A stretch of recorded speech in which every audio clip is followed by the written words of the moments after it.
So వైజాగ్లో జరుగుతున్నటువంటి టీసీసీఎల్కి Telugu heroes అందరూ కూడా అక్కడికి వెళ్ళడం ఒక మంచి కాజ్ కోసం ముందుకు రావడం అనేది ఒక గొప్ప విషయం అనే చెప్పాలి. మరి ఆ టోర్నమెంట్ కోసం ఎంతవరకు ప్రిపేర్ ఉంటున్నారో అడిగి తెలుసుకుందాం. సార్ చెప్పండి, last time elite cricket league కూడా దుమ్ము దులిపేశారు, ఇప్పుడు వైజాగ్లో పార్టిసిపేట్ చేయబోతున్నారు. సో ఈసారి ఎలా ప్రిపేర్? లాస్ట్ టైం ఉప్పల్ స్టేడియంలో ఎలైట్ క్రికెట్ మ్యాచ్ జరిగింది, సేమ్ 6 టీమ్స్ కార్పొరేట్ టీమ్ లాగా. బట్ ఈసారి వైజాగ్లో జరగబోతుంది మ్యాచ్. టీసీసీఎల్ వాళ్ళు రాంబాబు గారు ముందుకు వచ్చి మమ్మల్ని అడగడం, ఎందుకంటే రాంబాబు గారు డెఫినెట్గా బాగా చేస్తారు ఒక నమ్మకం. ఒక మంచి కాజ్ గురించి ఎప్పుడు కూడా మా టీసీ అనేది ముందుంటుంది. ఎందుకంటే ఇంతమంది వస్తారని కూడా అనుకోలేదు, ఎందుకంటే అందరూ బిజీగా ఉంటారు షూటింగ్స్లో. ఒక 10-15 మంది అయితే అనుకోవచ్చు, దాదాపు 30 మెంబర్స్ వరకు రావడం అనేది ఏంటంటే వాళ్ళు కూడా క్రికెట్ అనేది ఎంత ఇంట్రెస్ట్ అనేది మాకు తెలుసు. ఒక మంచి కాజ్ కోసం మా ఆర్టిస్ట్ అందరూ కూడా ఒక మంచి సపోర్ట్ చేయడం జరుగుతుంది.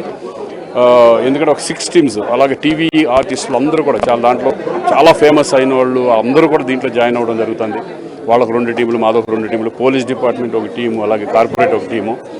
సో ఇది ఏంటంటే ఒక కాంపిటీషన్ అనేది ఉంటుంది, ప్లస్ ఒక కాజ్ నుంచి ఒక మంచిగా ఉంటుంది, ఒక ఫ్రెండ్లీ నేచర్ ఒక డెవలప్ అవుతుంది. అందరూ ట్రావెల్ చేయడం కానీ, అక్కడ ఉండడం కానీ, అక్కడ మ్యాచ్ ఆడడం కానీ, ఇవన్నీ ఏంటంటే ఒక ఫ్రెండ్లీగా ఒక అందరూ ఒక సోషల్ ఇదిగా కనబడుతుంది. ఇన్ ఫ్యూచర్ ఎప్పుడు కూడా ఇటువంటి మ్యాచ్లు ఉన్నప్పుడు ముందుకు రావాలి.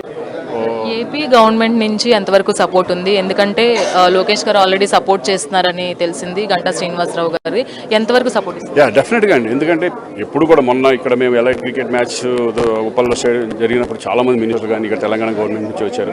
వాళ్ళు ఎప్పుడు కూడా ఇప్పుడే కాదు, ఎప్పటి నుంచి కూడా వాళ్ళ ఊళ్ళో అక్కడికి వెళ్ళి ఆడుతుంటే వాళ్ళ సపోర్ట్ లేకపోతే మేము చేయలేం.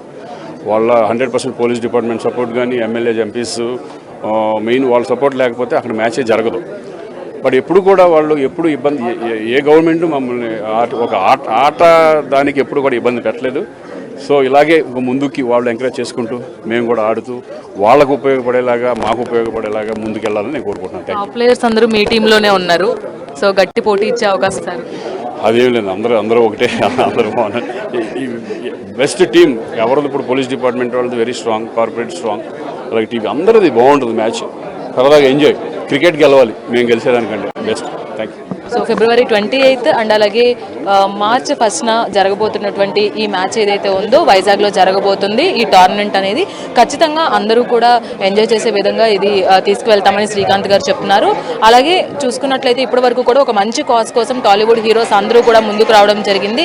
ఈసారి కూడా ఒక మంచి కాజ్ కోసం, అలాగే తుఫాను బాధితులు వాళ్ళకి ఎవరైతే ఉన్నారో వాళ్ళకి ఇప్పటి నుంచి వచ్చిన ఫండ్స్ కూడా, ఈ టోర్నమెంట్ నుంచి వచ్చిన ఫండ్స్ కూడా తుఫాను బాధితులకి అందజేసే విధంగా ముందుకు వెళ్తామని అటు రాంబాబు గారు కూడా చెప్తున్నారు. ఇది శ్రీకాంత్ గారితో face to face. Video journalist Neeraj తో రాణి, మెగా 9 టీవీ, హైదరాబాద్.